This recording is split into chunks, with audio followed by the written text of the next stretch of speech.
So Stephen Covey paraphrased Gandhi when he explained, when you sow a thought like a seed, you reap an action. When you sow an action, you reap a habit. When you sow a habit, you reap a character. And you sow a character, you reap the destiny of a man. So hello everyone, my name is Dr. Amrit, and in today's episode, we're going to talk about why goal setting is flawed and how we can use habits and rituals to accomplish our dreams. Today's episode is based on this book by the name of Atomic Habits by James Clear, and I strongly recommend you to read this one for sure. So without further delay, let's get started. So let's talk about the problems with goals. Okay, when we want to change an aspect of our lives, setting a goal is often the most logical first step.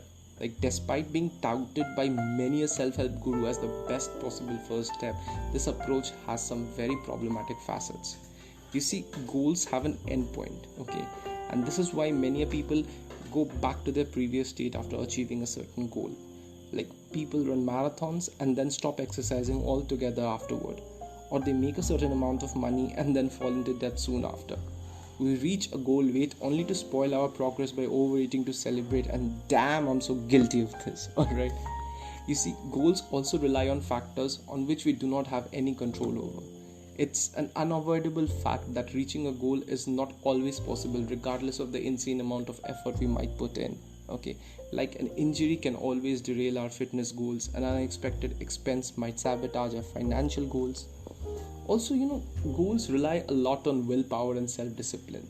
And as Charles Duhigg wrote in his book, The Power of Habit, willpower isn't just a skill, it's like a muscle, okay? And like the muscle in our arms and legs, it gets tired as it works harder. So there's less power left over for other things. So keeping a goal in mind and using it to direct our actions requires constant, huge amount of willpower. So during times when other parts of our life can deplete our supply of willpower, it can be very easy to forget our goals. For example, the goal of saving money requires a lot of self-discipline and willpower each time we make a purchase. But whereas the habit of just putting $50 into a savings account every week requires very little effort. And habits, not goals, make the otherwise difficult things easy for us. Now, goals can also make us complacent or reckless. The studies have shown that people's brain can confuse just the act of goal setting with goal achievement. Now, this effect is even more pronounced when people inform others of their grandiose goals. Also, like, unrealistic goals can maybe even lead to dangerous and unethical behaviors to achieve those unrealistic goals.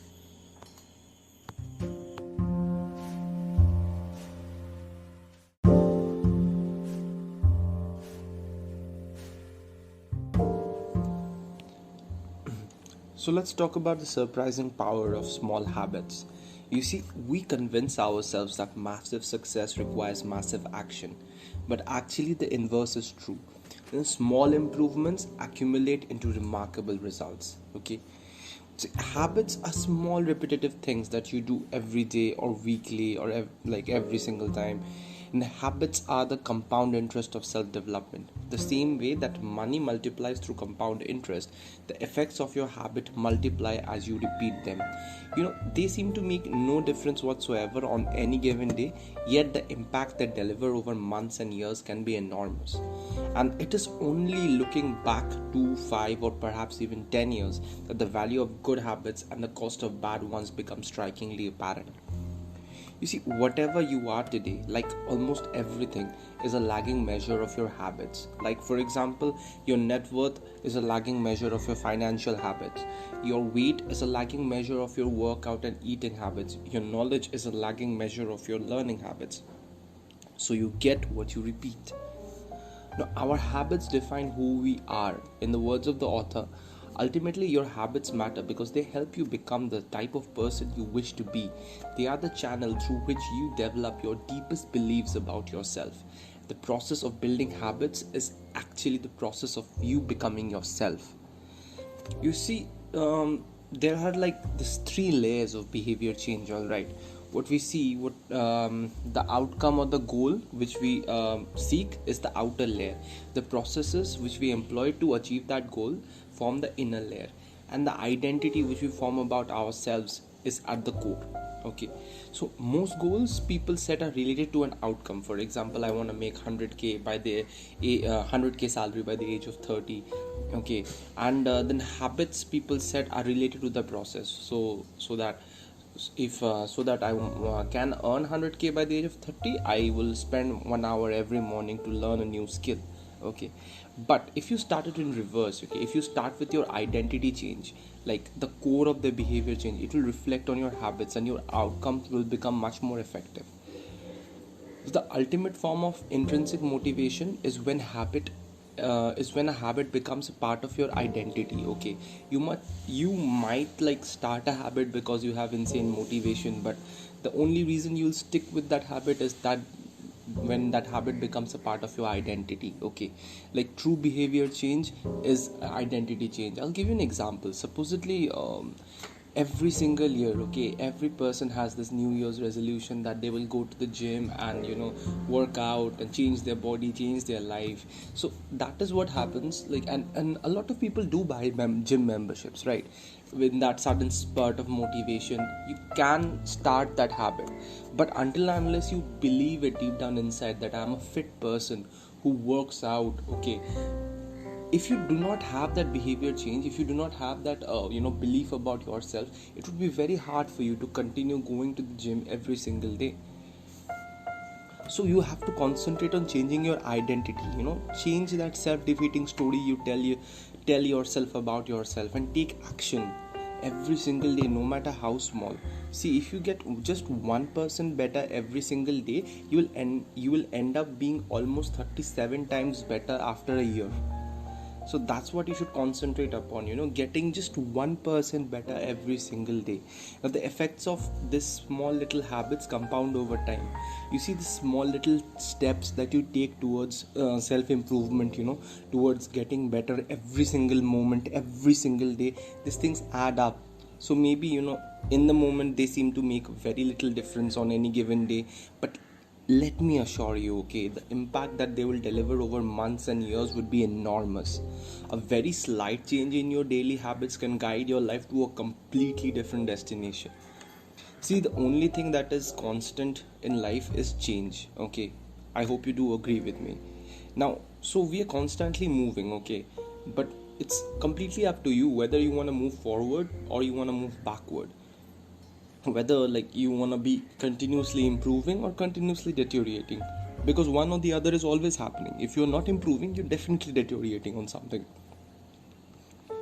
So making that choice that I want to get 1% better, or like one like, or not making a choice and getting 1% worse, it might seem insignificant to you in that moment, but over a lifetime these choices determine the difference between who you are and who you could have become. And this brings me to one of my favorite quotes from the book, which says, time magnifies the margin between success and failure. It will multiply whatever you feed it. Good habits make time your ally, bad habits make time your enemy. Your habits can compound for or against you. So let's talk about positive compounding. See, supposedly, for example, productivity. Accomplishing one extra task is a small feat on any given day, but it counts for a lot over an entire career. Okay, similarly, knowledge, learning one new idea won't make you a genius, but a commitment to lifelong learning can be transformative. Similarly, in case of relationships, people reflect your behavior back to you. The more you help others, the more you love others, the more amiable you are, the more other people will want to work with you, want to help you. And this works a lot, trust me.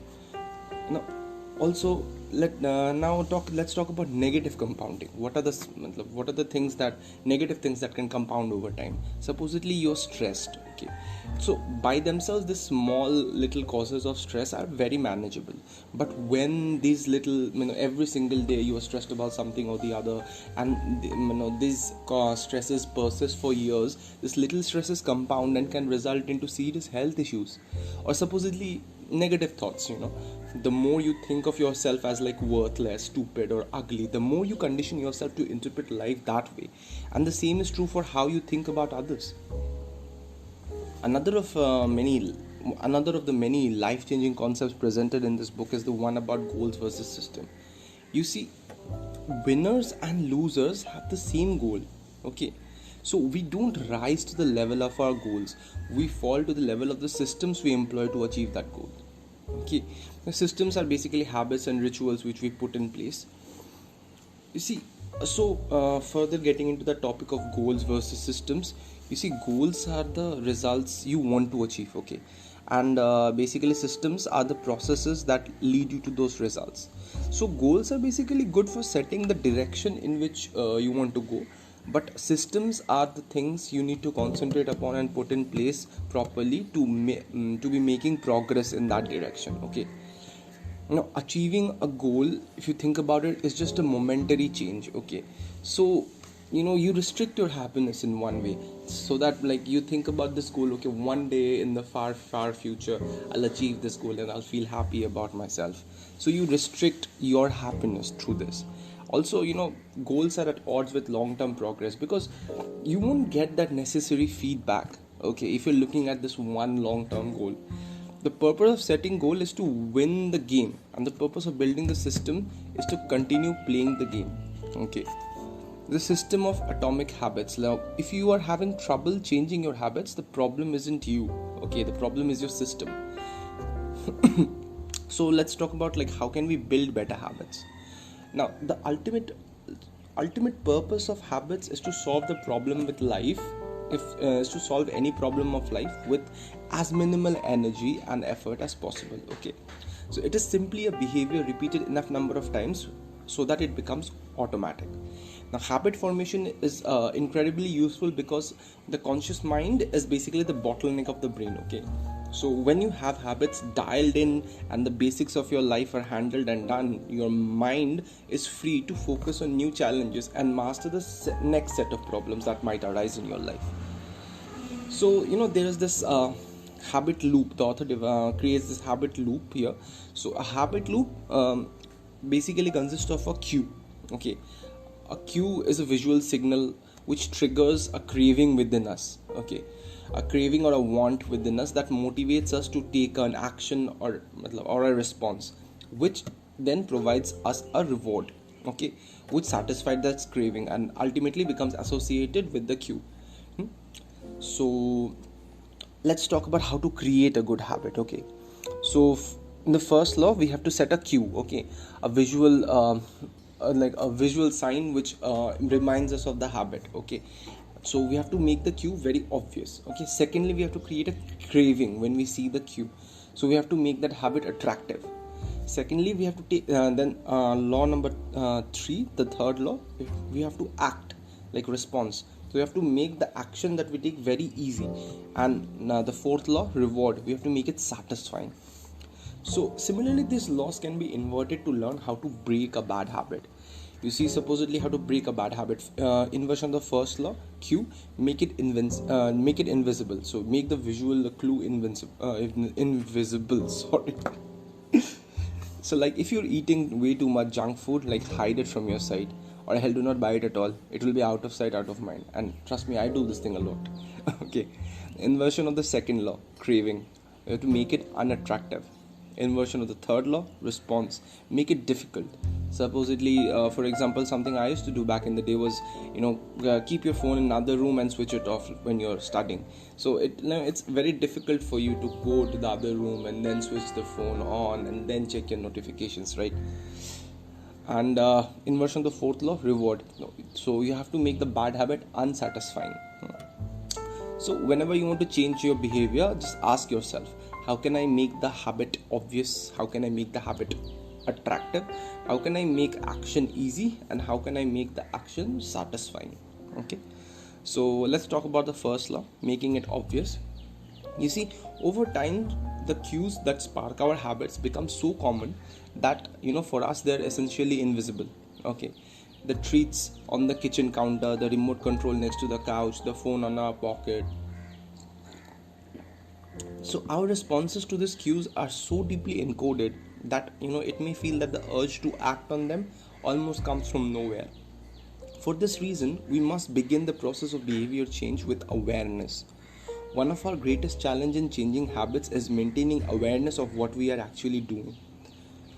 So another thing we can do is habit stacking. Okay, so rather than pairing your new habit with a particular time or location, you pair it with a current habit. Okay, like there is a very easy method to this. Okay, which is like habit stacking formula is like after I do some dash, which is the current habit, I will do dash, the new habit. For example, like something I recently added to my habits was walking whenever I watch a YouTube video or scroll through Instagram on my phone. And trust me, it helped me a lot in accomplishing my like daily target of 10,000 steps. Okay. Also, similarly for meditation, so it can be like after I pour my morning cup of coffee each morning, I'll meditate for 1 minute. Or supposedly for exercise, like after I take off my work shoes, I'll immediately change into my workout clothes. So yeah, even this concept from this book is very disruptive, but definitely very useful. The fact that motivation per se is kind of overrated, and the environment we are in often matters more. You see, given that we are dependent on vision other than any other sense, it would come as no surprise that visual cues are the greatest catalyst for our behavior. So, like, we can literally design our environment for our own success. Stop thinking about your environment as filled with objects, Start thinking about it as filled with relationships. Think of it in terms of how you interact with the spaces. You interact with the spaces around you. Okay, the power of context also reveals an important strategy. You see, habits can be easier to change in a new environment. Okay, so go to a new place. Supposedly you go to a different library, a different coffee shop, a bench, a park in the corner, or a corner of your room that you do not use, and you create a new routine there. Okay, for also think of it like, for example, in your drawing room, if you have a like huge TV and all the sofas and chairs are turned towards it, it would be really difficult for you to do anything else but like just watch TV there, right? Similarly, something that helped me a lot, that if you just have a dumbbell or a kettlebell or even a resistance band in your room, okay, right in front of your eyes, you're way more likely to work out every single day with consistency as compared to, let's say, you have to put on your gym clothes, then get out of your house and drive or even walk to the gym, right? Okay, so let's talk about the secret to self-control. You see, the people with the best self-control are typically the ones who need to use it the least. Okay, it's easier to practice self-restraint when you don't have to use it very often.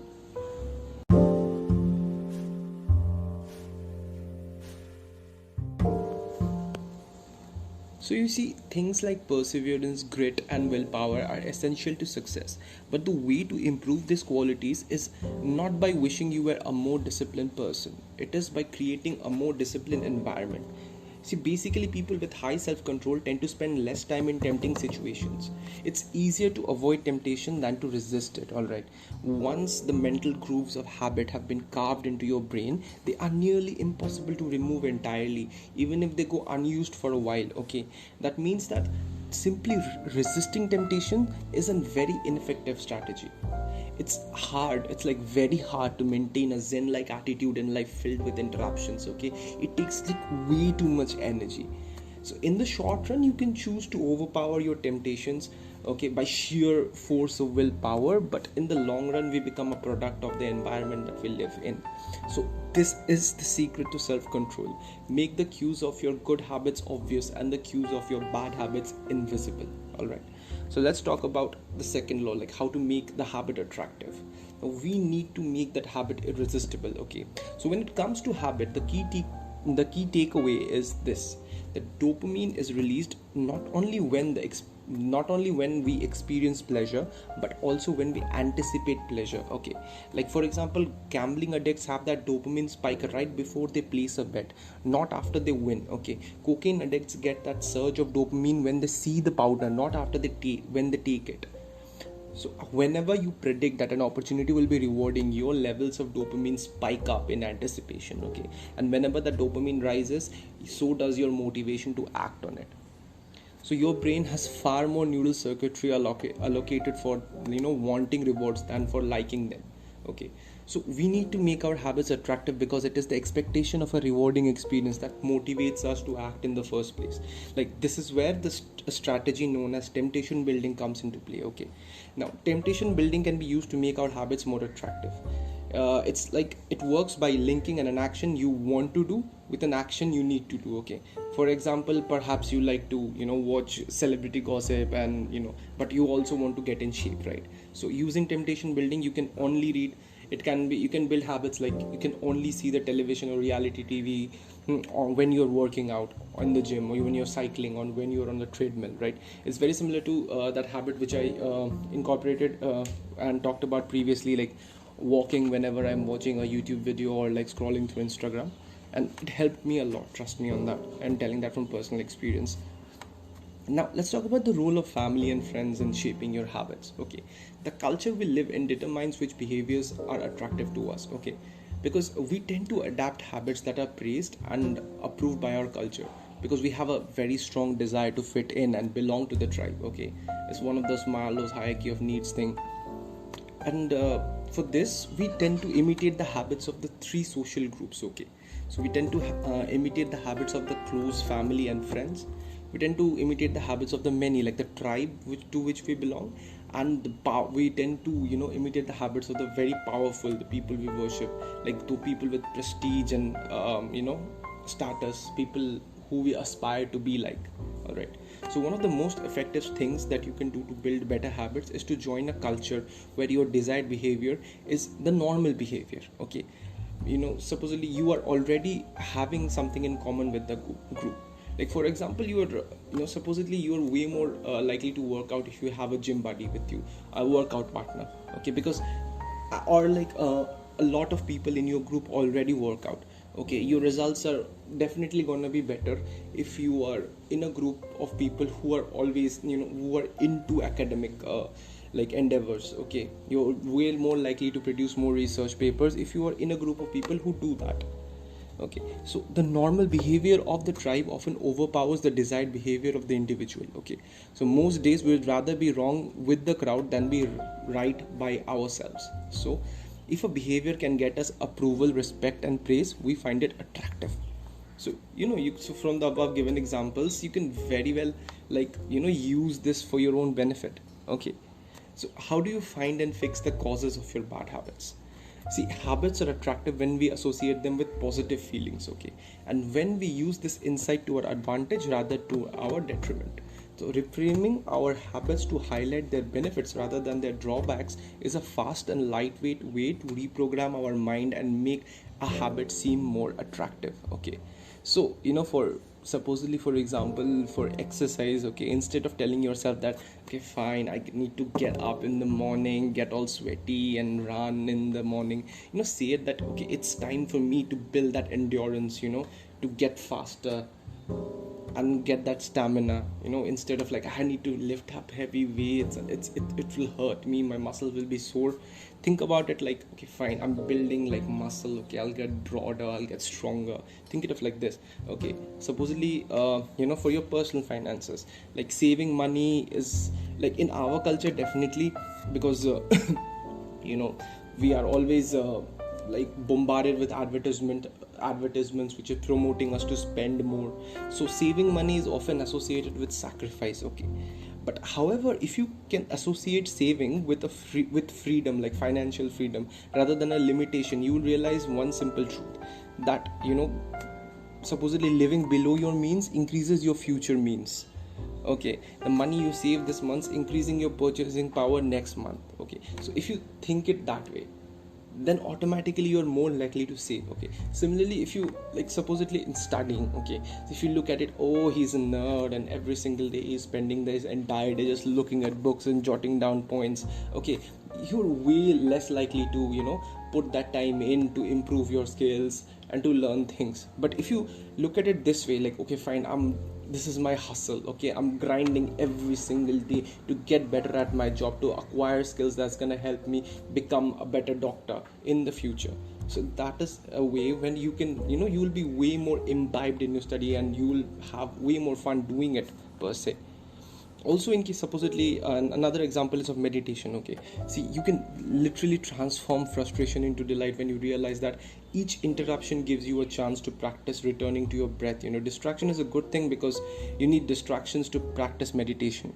The key to finding and fixing the causes of your bad habits is to reframe the associations you have about them. All right. So let's talk about the third law. Okay, making it easy. See, we are so focused on figuring out the best approach that we never get around taking action even. Okay, the enemy is within. All right, the best is the enemy of the good, as said by Voltaire. See, we are so concerned about finding that perfect workout regime or that perfect study routine, the perfect study environment, that occasionally, we do not even take action. Okay, so taking action is the most important thing. The author also talks about this concept of motion versus action. You see, this is the difference. There's a difference between motion and action. Okay, the two ideas sound similar, but they're definitely not the same. See, when you are in motion, you're planning and strategizing and learning. Those are all good things, but they don't produce a result. All right. And when you're taking action, on the other hand, it's a type of behavior that will definitely deliver you an outcome. Okay. So if motion doesn't lead to results, you may ask, like, why do we do it? Okay. The thing is that more often than not, we do it because motion allows us to feel that we are like making progress without running the risk of failure. Okay, we are all risk averse. So most of us, like even me included, okay, it's most of us are like experts at avoiding criticism. Okay, it doesn't feel good to fail or to be judged by others publicly. Okay, so we tend to avoid such situations where that might happen. Okay, and that's the biggest reason why you slip into motion rather than taking action. Like you want to basically delay failure. Okay, so I would like to give my very own example. Okay, so I had been reading these books for really long time, and I definitely wanted a platform so that I could share whatever I had learned through reading all this. But there is always that thing in your head. Okay, fine, who am I? How would I am the self-help guru or nothing else, right? So why would people listen to me? 2 days later, people will be like, okay, yeah, he talks way too much about things he doesn't know at all. He thinks about himself that he's an expert in everything. Okay, and hence I delayed this thing for a very long time. Okay, but instead this book definitely puts up this example that action should be your main aim. Okay, irrespective of how good you have planned things, anyways, if you take action, anyway you will learn in the process. You will make mistakes, you will fall forward, and definitely I would always say this thing, that the failures are the best teachers. And one of the quotes I definitely remember in this case is that your number of successes can definitely never be more than the number of failures that you have faced. All right, so every boss was a worker in the beginning, every pro was an amateur in the beginning. Your number of successes you have can never outnumber the number of failures you have had. So go ahead, try something new, fail forward, but always learn from it, apply it, and get better at it. That's it. Also, that repetition is more important than perfection. All right, see, if you want to master a habit, the key is to start with repetition and not chase perfection. You don't need to map out every feature of a new habit. Okay, you just need to start, you just need to practice it. Okay, now this is the first takeaway of the third law. You just need to get your repetitions in. Okay, I'll repeat that again. You just need to get your repetitions in. That's it. So listen, each time you repeat an action, you are activating a particular neural circuit associated with that habit. This means that by simply putting in your reps, okay, it is one of the most critical steps you can take to encode a new habit into your system. All right. And there's also this another concept which is very important. It's the law of least effort. You see, the less friction you face, the easier it is for you to the easier it is for your stronger self to emerge. Okay, the idea is to make the habit as easy as possible in the moment. Okay, it has to be so easy that if you are not taking action, you feel bad about it. All right, so how to achieve more with less effort? See, trying to pump out your pump up motivation to stick to a hard habit is like trying to force water through a bent hose. All right, you can do it, but it requires an insane amount of effort, and it increases that tension in your life. Okay, so you have to make your habits simple and easy. It's like, you remove that bend from the hose, and rather than trying to overcome the friction in your life, you have to reduce the friction. Okay, so there's this simple way that author talks about, like how to stop procrastinating by using this 2-minute rule. Okay, so see, any habit can like a habit can be completed in just a few seconds. Okay, but it can also shape the actions that you take for minutes or hours afterwards. I'll repeat that. See, a habit can be completed in a few seconds, but it can also shape the actions that you take for the next minutes or few hours afterward. Okay. See, many habits occur at decisive moments. Choices are like that, divisions in the road, okay, that they fork out, and they either send you in one direction of a productive way or the other of the unproductive one. Okay. The 2-minute rule states that when you start a new habit, it should take less than 2 minutes to do it. Okay, so you have to start by mastering the first 2 minutes of the smallest version of the behavior.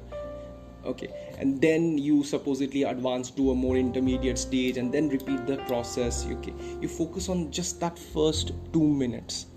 Okay, mastering that stage before you move on to the next level. Eventually what will happen, you'll see that you will end up with the habit you have had originally hoped for to build, while keeping your focus on, like, where it should be, like the first 2 minutes of your behavior.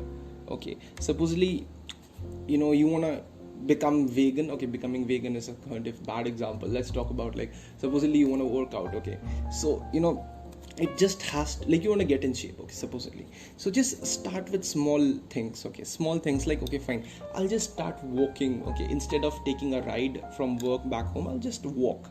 Start with that small thing. Stack it up with a habit, like I'll listen, when I'll walk, I'll listen to my favorite music. Okay, that's there. And then, like, cut off, small, in the phase 2 you can cut off, like, small things from your diet. Like, supposedly just get a small thing. Okay, fine, if I don't buy any junk food, if I don't consume any junk food, I'll reward myself, I'll watch this favorite show of mine, or I'll take this vacation for myself. Okay, in phase 2 you do that. Okay, secondly, then in phase 3, supposedly you're like, okay, fine, every day I'll just put in 10 push-ups. That's small enough. All right, and then you add to that, okay, fine, I'll add weights, and slowly and steadily you will realize that, over a time of months, you have suddenly developed, like, habits which will, help you to achieve a great shape over a period of time, like a year or two.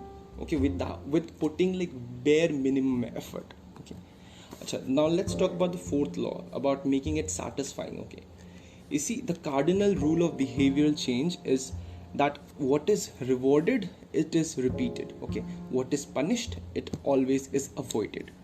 See, we are more likely to repeat a behavior when the experience is satisfying. Okay, the human brain has evolved for years to prioritize immediate rewards over delayed rewards. Okay, we all know that if we save today, if we invest today, we will have financial freedom in the future. But you want to spend that money on buying that useless shit you saw on Amazon, and I'm guilty of it every single day. All right, we always prioritize immediate rewards over delayed rewards. So to get a habit to stick, you need to feel immediately successful about it. Okay, like, even if it's in a very small way. The first 3 laws of behavior change, like make it obvious, make it attractive, and make it easy, increase the odds that a behavior will be performed in this time. But the 4th law, make it satisfying, increases, like, the 4th law, this is like making it satisfying, increases the odds that we will repeat that behavior in the future. Okay, so how to stick with good habits every day? You have to, like, if you miss it one day, you have to get back to it as quickly as possible. Okay, now according to Charlie Munger, one of the very great investors of Berkshire Hathaway, the first rule of compounding is to never interrupt it unnecessarily. Okay, see, that is why bad workouts are often the most important ones. Okay, sluggish days and bad workouts maintain the compound gains you have acquired from the previous good days. Okay, simply, like, just by doing something. Okay, just like 10 push-ups, 10 squats, okay, 5 sprints, like anything really is huge. Okay, because you're not getting out of that habit, right? So you're not letting those losses eat into your compounding.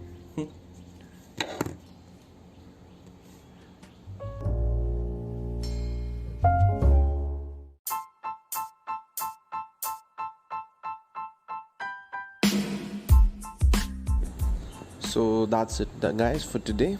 I sincerely hope that you like today's podcast. If you are listening to this on Spotify, please do consider following. If you are listening to this on YouTube, please smash the like button and subscribe for the YouTube algorithm. Okay, thank you, and I sincerely wish that you have a really productive day.